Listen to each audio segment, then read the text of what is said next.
So yun guys, bali ito yung media na top load natin. So try nating i-open. So ito po yung laman. So may hose siya nakasama at yung manual. So ayan.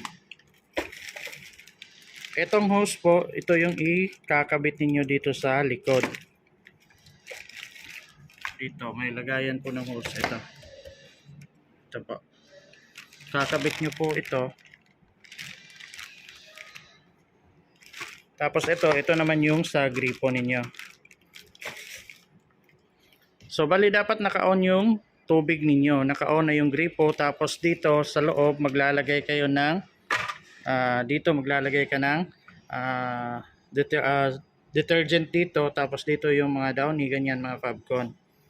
So kung liquid, ganyan lang po. Lalagay nyo na po yung liquid dito kaagad. Pero kung powder detergent yung gagamitin ninyo, tatanggalin nyo na lang po to.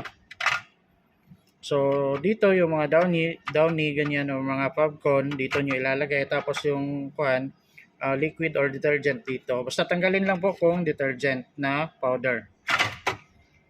Tapos lagay nyo yung labahan niyo dito. Bali yung na-demo ko guys is 9.5 kilos. Pero same lang naman sila halos ng specs sa 8.5 at 10.5. So ngayon nakalagay na kayo ng labahan, tapos dito yung sabon at yung popcorn. Tapos i-close na natin yan. So bali naka-on yung tubig ninyo, nakalagay na kayo ng sabon at yung mga damit. Tapos pagka-on natin, so ayan, naka-on na siya. So pwede kayong mag-start dito diretso kasi one touch na siya. So automatic nang siya na yung bahala sa lahat ng proseso. Pero kung gusto niyo namang i-manual, pwede kayong mag-manual guys.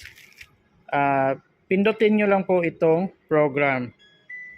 So bali dito sa program, select kayo kung anong klase yung nilabhan ninyo. Kung normal lang or mga heavy, soft, jeans, mga baby care, ganyan. Pwede kayong mag-select. Ito yung mga naka-indicate sa drawing guys. Ito. Tapos ito yung mga nakasulat. So dito, pindutin nyo lang po yan. Pag lumipat yan, pag ganyan na,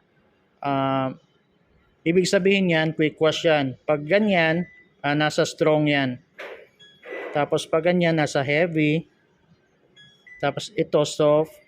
Tapos ito mga jeans. Tapos ito mga baby care. Tapos ito spin only. So, ganyan lang po. Tapos balik tayo dito i-off ko muna guys ha. So balik tayo dito sa normal. Sa normal guys, kung nakikita ninyo may 44 minutes yan na timer. So bali pwede nating i-adjust yan. Select lang tayo dito sa option. Ganyan. So yung wash niya pwede nating i-adjust kung ilang minutes gusto natin. Ito lang yung pipindutin natin or dito sa baba. Ganyan. So kung 16 minutes gusto niyo, 15 minutes or 20 minutes, pwede po. Tapos select tayo option ulit para sa rinse. Ito T, kung ilang times kayo magbabanlaw. Ganyan. Kung 3 beses niyo gustong banlawan, pwede. Tapos sa spin, kung ilang minutes niyo gustong i-spin yung damit niyo. Pinakamataas niyan 9 minutes po. So pili na lang po kayo kung ilang minutes niyo gustong i-spin. Or kung ayaw niyo mag-spin, pwede rin.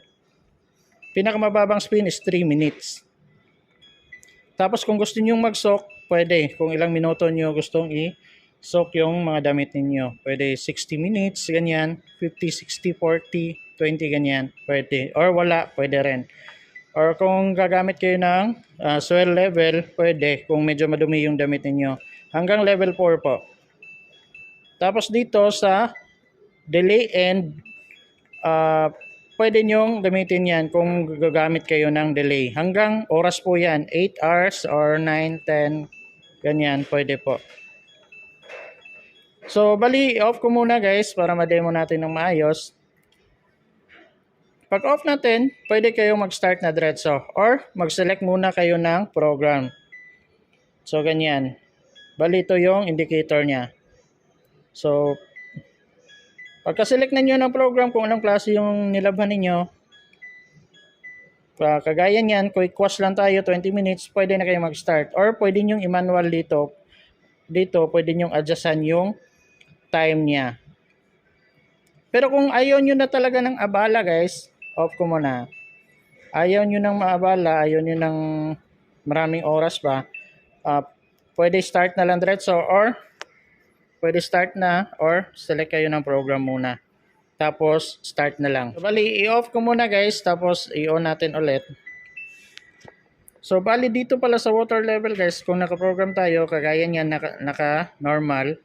Sa water level pwede nating adjustan yan. Kung konti lang yung damit na ilalaban natin, kung nasa kalahati lang, level 1, level 2, ganyan, pwede. Mag-select lang kayo ng water level.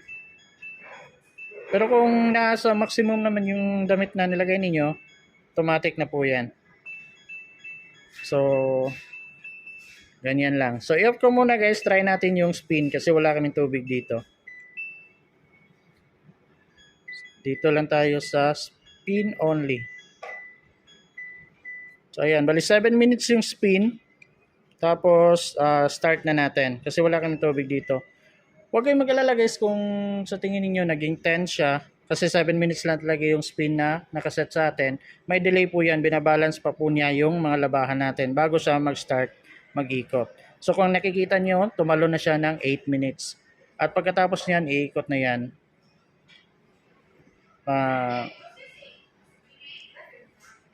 Antayin lang natin ng konti guys hanggang sa umikot na po siya.